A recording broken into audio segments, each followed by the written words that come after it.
if you go to McDonald's, anywhere in the world, you will find French fries, or chips, as you call them, and you will find that they're always made from the same potato, the Russet Burbank potato.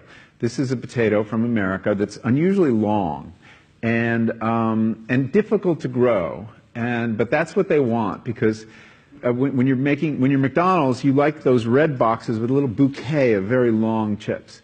It looks really good. And so they insist that all their potatoes be Russet Burbanks, and they further insist that they have no blemishes at all. There's a very common defect of Russet Burbank potatoes called net necrosis. And you've seen potatoes with a little brown line sometimes, or spots that come through it. Well, McDonald's won't buy them if your potatoes have that.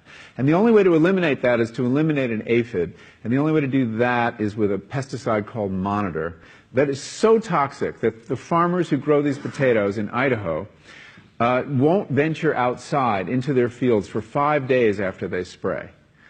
And then when they harvest their potatoes, they have to put them in these atmosphere-controlled sheds the size of a football stadium because they're not edible for 6 weeks. They have to off-gas all the chemicals in them. So you see, the desire for a certain kind of chip leads to a certain kind of agriculture.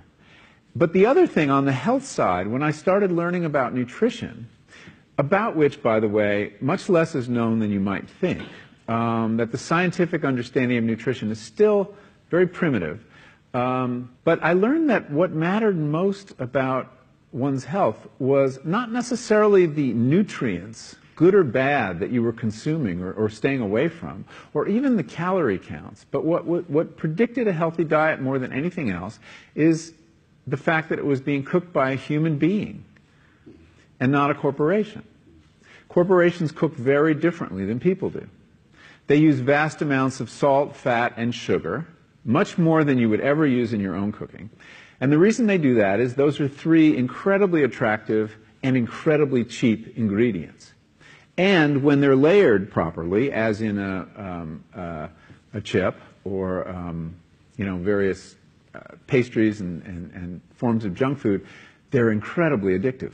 And in fact, people in the industry, they don't talk about addiction in the food industry, even though they traffic in addiction. They talk about craveability. It's the same thing. And snackability is another term they use. It's a lovely word. Anyway, so I came to see that cooking has a huge bearing on our health. And in fact, there's been a lot of research in America that shows that even poor women who cook have healthier diets than wealthy women who don't. So you see, the usual class bias in the quality of diet is overtaken by this fact, this key fact. Who's cooking your food?